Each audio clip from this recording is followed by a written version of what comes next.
Diamond হারবারে ছেলের হাতে বাবা খুন, ধারালো অস্ত্র দিয়ে কুপিয়ে উঠোনে ফেলে চম্পট। ডায়মন্ড হারবারের ঘটনা। ডায়মন্ড হারবারে ছেলের হাতে বাবা খুন, ধারালো অস্ত্র দিয়ে কুপিয়ে উঠোনে ফেলে চম্পট। সন্দেহ হয় পুলিশে খবর প্রতিবেশীদের। আমাদের সঙ্গে রয়েছেন আমাদের প্রতিনিধি আনিশ, আরো বিস্তারিত বলবে। আনিশ, কেন এই ধরনের ঘটনা ঘটালো ছেলে?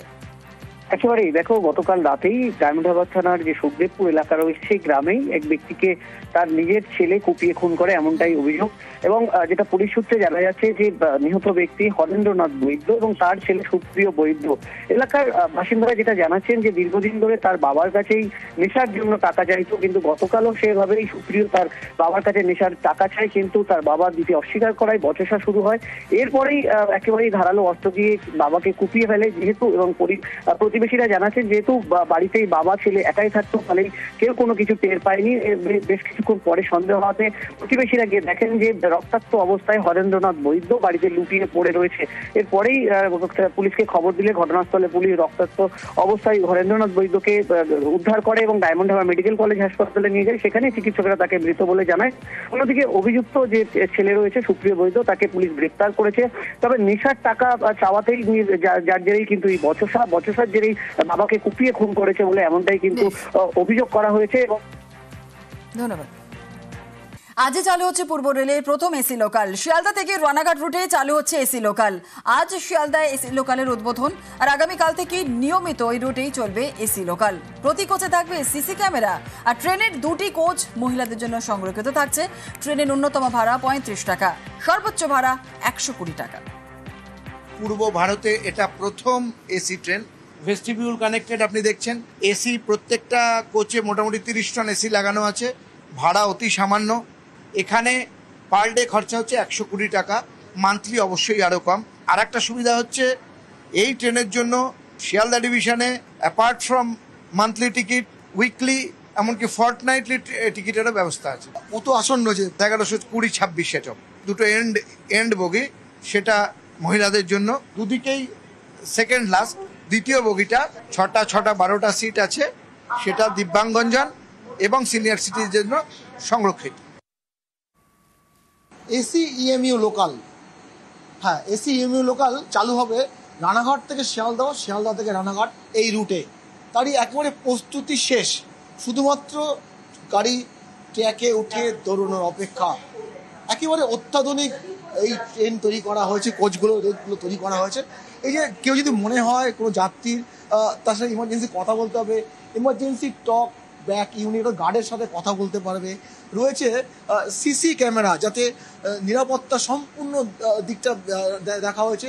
সিসিটিভি যে ক্যামেরা, সেই ক্যামেরা কোচের মধ্যে লাগানো রয়েছে। পাশাপাশি যারা প্রবীণ নাগরিক রয়েছে বা প্রবীণ যাত্রী রয়েছে, তাদের জন্য যেমন আলাদা সিটের ব্যবস্থা রয়েছে। যারা বিশেষভাবে শারীরিকভাবে সক্ষম, তাদের জন্য আসন রয়েছে। 1100-রও বেশি যাত্রী বহনকারী এই কোচ তৈরি করা হয়েছে।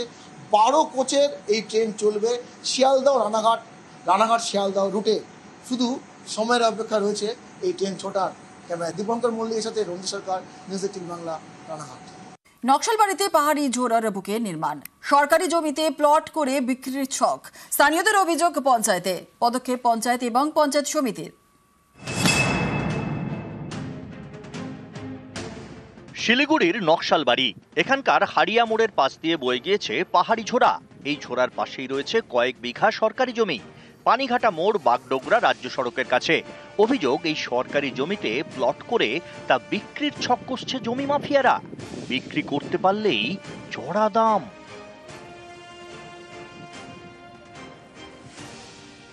পাহাড়ি ঝোড়ার উপর কয়েকদিন ধরেই চলছে কংক্রিটের নির্মাণ, যাতে সহজেই ঝোড়া পার করে জমিতে যাওয়া যায়।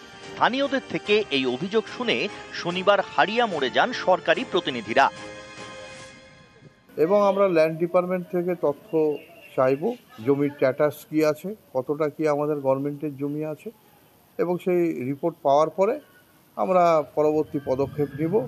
এবং গভর্নমেন্টের জমি যদি দখল হয়ে থাকে সেগুলো উদ্ধার করে গভর্নমেন্টের বোর্ড লাগানো হবে। যদি আমরা দেখি ইনভেস্টিগেশনের পর এটা 1 নম্বর খতিয়ান, তবে আমরা এর আগেও আমরা মনিরামে অনেক জমি উদ্ধার করেছি, আমরা এটাকে উদ্ধার করে সরকারি বোর্ড লাগিয়ে দেব। শিলিগুড়ি থেকে বিশ্বজিৎ মিশ্র, নিউজ 18 বাংলা। সেপ্টেম্বরে দুর্গাপুজো আর তার আগে কালনায় অকাল দুর্গাপুজো। গতকাল ছিল সপ্তমী, মন্দির চত্বরে বসেছে মেলা, চলবে 15 দিন, পুজো ঘিরে উৎসবের আমেজ।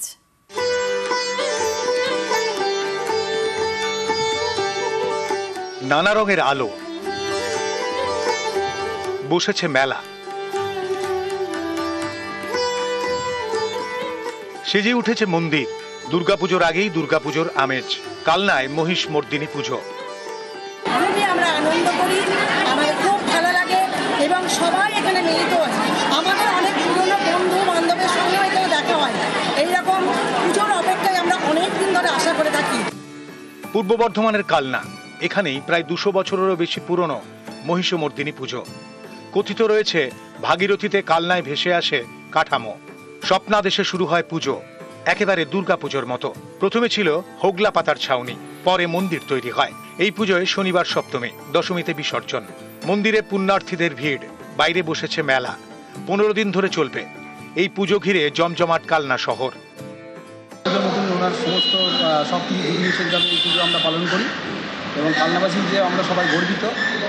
আমাদের এই কালনাতে প্রতিটি বাড়িতেই দূর দূরান্ত থেকে বহু আত্মীয় স্বজন আসে। 4 দিন ধরে এই পুজো হয়, ষষ্ঠী থেকেই শুরু হয়ে যায়। অকাল দুর্গাপুজো, কালনায় উৎসবের আমেজ। জোর দেওয়া হয়েছে নিরাপত্তায়। যেটা হয়েছে 4 দিন প্রসাদ আছে, তারপরে বস্ত্র বিতরণ আছে, প্রতিদিন সন্ধ্যাবেলাতে সাংস্কৃতিক অনুষ্ঠান আছে, রাত্রিবেলা যাত্রাপালা আছে। কালনা থেকে নবকুমার রায়, নিউজ 18 বাংলা। সবুজ বাঁচাতে গাছে রাখি, বাঁকুড়ায় জয়পুরের জঙ্গলে রাখি বন্ধন। হিঙ্গলগঞ্জে ম্যানগ্রোভে রাখি পরালেন স্থানীয়রা।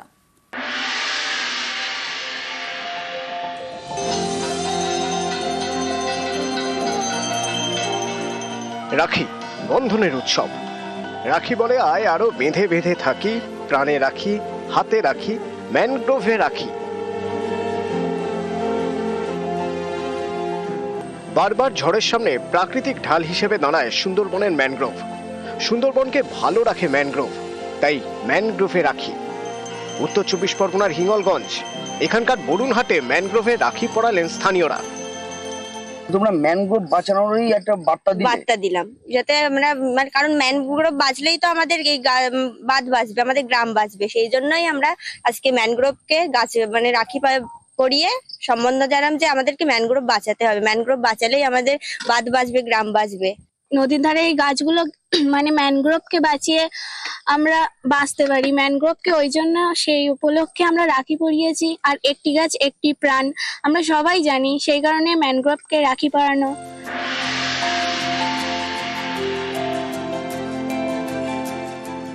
সবুজ বাঁচাতে রাখি, গাছে রাখি পরিয়ে সবুজ বাঁচানোর বার্তা। বাঁকুড়ায় জয়পুরের জঙ্গল, সেখানে শালগাছে রাখি পরালেন বন দপ্তরের কর্মীরা এবং আধিকারিকরা। জয়পুরের জঙ্গলে গাছে রাখি পরালো স্কুল পড়ুয়ারাও। আজকে আমরা জয়পুর জঙ্গলে গাছেদের রাখি পরালাম। আমরা গাছেদেরকে ভাই বলছি, তাই আজকে ভাইদের সাথে দাদাদের সাথে সাথেও গাছকেও রাখি পরালাম। কেন গাছকে কেন রাখি পরাতে? আমরা গাছ আমাদের গাছ আছে বলেই আমরা বেঁচে আছি, তো ওই জন্য আমরা গাছকেও রাখি পরাইছি। উত্তর 24 পরগনা থেকে অনুপম সাহা এবং বাঁকুড়া থেকে দেবব্রত মণ্ডল, নিউজ 18 বাংলা।